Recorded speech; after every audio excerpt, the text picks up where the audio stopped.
అందరికీ నమస్కారం.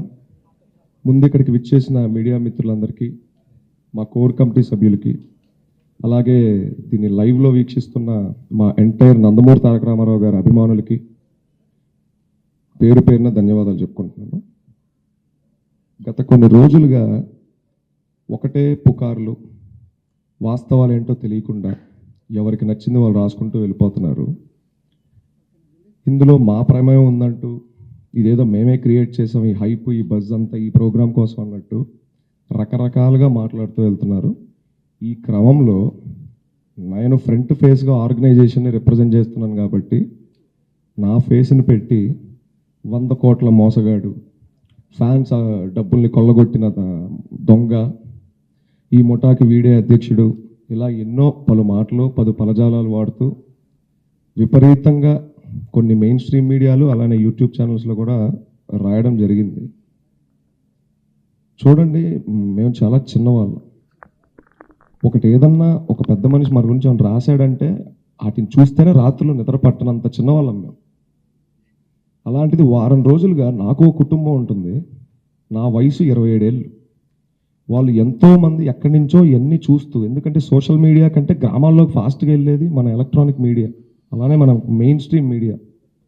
వాళ్ళందరూ నాకు ఫోన్లు, మెసేజ్లు, పెద్దవాళ్ళు ఉన్నారు, అమ్మమ్మలు, తాతయ్యలు ఉన్నారు, వాళ్ళకి చూసి ఆరోగ్యాలు పాడు చేసుకోవటం. ఈ వారం రోజులుగా నేను ఎంత కుంగిపోయాను, ఎంత డౌన్ అయ్యానో ఎవరికి తెలియదు. ఎవరికి చెప్పను కూడా చెప్పలేదు ఎక్కడ. అందుకే ఇలాంటిది ఒకటి జరిగిందని నేను చాలా లో లైట్లో, చాలా కామ్గా అప్డేట్స్ అన్నీ కూడా మేము ఆర్గనైజేషన్ నుంచి ఇచ్చుకుంటూ సైలెంట్ అయ్యాం. ఏదున్నా 18వ తారీఖు మాట్లాడుకుందాం. అయినా మన మీడియా సోదరులు కొంతమంది మొన్న ఇక్కడే బయట కూడా నన్ను ఇంటర్వ్యూ చేయడం జరిగింది. నేను హ్యాండిల్ చేస్తున్న ప్రెషర్ని దృష్టిలో పెట్టుకొని నేనేదో 1-2 పదజాలాలు అటు ఇటు దొర్లుంటే దయచేసి మా నందమూరి తారక రామారావు గారిని, అలాగే వారి అభిమానుల్ని కూడా క్షమాపణ కోరడం జరుగుతుంది. రెండోది పోతే మన మీడియా మిత్రులు కూడా ఎక్కడన్నా అన్కంఫర్టబుల్గా నేను చేసుంటే దయచేసి క్షమించండి. ఇది ఏది వాంటెడ్గా కాదు. ఈ వారం రోజుల్లో పెను ఉప్పని చూశాను నేను, కానీ ఎక్కడ వెనక్కి తగ్గేది లేదు. ఈ ప్రోగ్రాం జరగాల్సిందే. ఈ ఊరువాడ ఐడియా జనాల్లోకి వెళ్ళాల్సిందే. దీనికి ఎంత అడ్డంకులు ఎదురైనా దీన్ని ముందుకు తీసుకెళ్లడమే, దీనికోసం ఫైట్ చేద్దామని ఇవాళ మళ్ళీ ఇక్కడ ఉన్నాను. సో నేను తెలియకుండా తప్పు చేసుంటే క్షమించండి. సుమారు 10 సంవత్సరాల క్రితం ఎక్కడో ఒక సినిమా ఆడియో ఫంక్షన్ వేదిక మీద మా నందమూరి తారక రామారావు గారు ఒక మాట అన్నాడు. అభిమానాన్ని వృధా చేయకండి, 10 మందికి ఉపయోగపడే పనులు చేయండి. ఆయనకి తెలియకుండా ఆయన నాటిన ఒక విత్తనం ఇవాళ పెరిగి పెరిగి పెరిగి పెరిగి ఒక వటవృక్షంగా మారింది. కానీ కొందరు ఆయన నాటిన విత్తనాన్నే ఆయన చెప్తూ, మాటలు చెప్తూ వస్తూ పెరుగుతున్న చెట్టునే వాళ్ళు అనుమానించే పరిస్థితికి వచ్చేసింది వాళ్ళు. సరే, దీనికి కారకులు ఎవరు, ఇదంతా ఎవరు చేశారు, ఇవన్నీ పక్కన పెడదాం. సేవ అంటే ఇంతలోనే చేయాలి, అన్నదానమే చేయాలి, లేకపోతే రక్తదానమే చేయాలి, ఇంతవరకే చేయాలనేది ఎక్కడా లేదు. ఏ బైలాలో లేదు, ఎక్కడా లేదు మన భారతదేశంలో. సేవకు హద్దు లేదు, ఆకాశమే హద్దు అంటా నేను. కానీ అలాంటిది ఒకటి నేను అతిశయోక్తి అనుకోకంటే చెప్తాను. నందమూరి తారక రామారావు గారి అభిమానులు చేసినన్ని సేవా కార్యక్రమాలు ఈ రాష్ట్రంలో ఇంకెవ్వరూ చేయలేదు. ఇది కేవలం మా వ్యవస్థనే కాదు, అనేక సేవా కార్యక్రమాలు చేస్తున్న చిన్న చిన్న ఎన్జిఓలు ఉన్నాయి, సేవా సమితిలు ఉన్నాయి, ఫ్యాన్స్ అసోసియేషన్ గ్రూప్స్ ఉన్నాయి. ఒకరికి పాపం ఇవన్నీ ఎలా రిజిస్టర్ చేసుకోవాలో తోటి తెలియదు అభిమానికి. మేము అభిమానుల ఆవేదన చూసాం ప్రతి ఊరు తిరిగినప్పుడు. జాగోరేట్ పేరిట, అన్నా నేను ఇంత పోగొట్టుకున్నా, నేను అంత పోగొట్టుకున్నా, నేను ఇంత చేశా అంత చేశా. వాళ్ళకు ఒక అంబ్రెల్లా లాంటి ఆర్గనైజేషన్ కూడా వాళ్ళకి లేదు.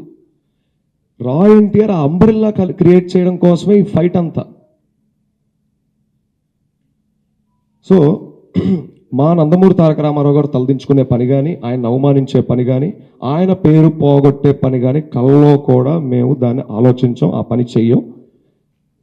తెలిసి తెలియక నేను ఈ వేదిక సాక్షిగా నీతో మాట్లాడదాం అనుకుంటున్నాను. ఎక్కడన్నా నిన్ను హట్ చేసినా, అగ్రెసివ్గా మాట్లాడిన అనిపించిన దయచేసి నా వయసు ఒక్కసారి చూసి నాకు క్షమించన్నా. నేను చాలా చిన్నవాడిని, మేము చాలా చిన్నవాళ్ళం. నేను ఆల్రెడీ మొన్న ఏబిఎన్లో ఇంటర్వ్యూ అయినప్పుడు కూడా ఇదే చెప్పాను వెంకటకృష్ణ గారికి. నా ఫ్యామిలీ బ్యాక్గ్రౌండ్ ఏంటి, నేను ఎక్కడి నుంచి వచ్చాను అన్నీ చెప్పాను. మా వెనకాల ఎవరూ లేరు. ఒక పెద్ద కథనం రాస్తే దాన్ని మేము ఫైట్ చేసేంత దమ్ముధైర్యం కూడా మాకు లేదు, మౌనంగా కూర్చోవడం తప్ప. సరే, ఇవన్నీ పక్కన పెడదాం. ఇవాళ వేదిక ఊరువాడ కాన్సెప్ట్ గురించి డిస్కస్ చేసుకోవాలి. ఒక సినిమాకి ఎలా అయితే ఫస్ట్ హాఫ్ సెకండ్ హాఫ్ అని 2 భాగాలు ఉంటాయో ఊరువాడ కార్యక్రమానికి 3 అడుగులు ఉంటాయి. మొదటి అడుగు సేవతో యువ జాగృతి. మన ఆంధ్ర రాష్ట్రంలో సుమారుగా 2500కు పైచిలుకు అండర్ గ్రాడ్యుయేషన్ కాలేజీలు ఉన్నాయి. అనగా B Tech, degree, law, nursing, MBA, BBA and other than that polytechnic లాంటి కాలేజీలు కూడా ఉన్నాయి.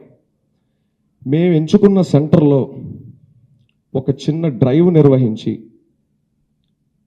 యాంటీ సోషల్ ఎలిమెంట్స్కి అగెనెస్ట్గా, అనగా డ్రగ్స్ ఇవన్నీ కూడా యాంటీ సోషల్ ఎలిమెంట్స్ కిందకే వస్తాయి కనుక వాటికి సంబంధించి ఒక సదస్సు నిర్వహిస్తాం. అంటే యాంటీ సోషల్ ఎలిమెంట్స్కి దూరంగా, సేవకి దగ్గరగా.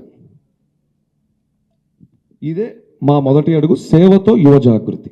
ఇన్ డీటెయిల్ దేని గురించి తెలుసుకోవాలన్నా వన్స్ కార్యక్రమం మొదలైతే ఇన్ డీటెయిల్గా తెలుస్తుంది. నేను జస్ట్ ఒక ఐడియా చెప్తాను. నెక్స్ట్ రెండో అడుగు హిట్ టీవీ యాప్. ఇందులో short news, live news, entertainment shows, movies, digital magazines తో పాటు మీ జిల్లా వార్తలను కూడా ఫ్రీగా చూడొచ్చు. ఇంకెందుకు ఆలస్యం, వెంటనే హిట్ టీవీ యాప్ ని డౌన్లోడ్ చేసుకుని ఫ్రీగా ఎంటర్టైన్మెంట్ పొందండి. Hit TV app. Hit TV app. Please download hit TV app. Hit TV app ని ఫ్రీగా డౌన్లోడ్ చేసుకొని ఎంజాయ్ చేయండి. మీకు నచ్చిన ఎంటర్టైన్మెంట్ కోసం హిట్ టీవీ యాప్ ని ఫ్రీగా డౌన్లోడ్ చేసుకొని ఎంజాయ్ చేయండి. హిట్ టీవీ యాప్ ని డౌన్లోడ్ చేసుకుని ఆస్వాదించండి, ఆశీర్వదించండి. ఇంతమంది సెలబ్రిటీలు హిట్ టీవీ యాప్ ని డౌన్లోడ్ చేసుకోండి అని చెప్తున్నారంటే ఎంత మంచి యాప్ ఆలోచించండి. అమెరికా అమెరికా అమెరికా అమెరికాలో చదవాలనుకునే వాళ్ళకి విశ్వసనీయమైన పేరు మన శౌర్య కన్సల్టెన్సీ. UK లో 1 year masters. UK లో 1 year masters. 2 years work permit up to 5 years visa. Contact Saurya Consultancy. Contact 89851 89851.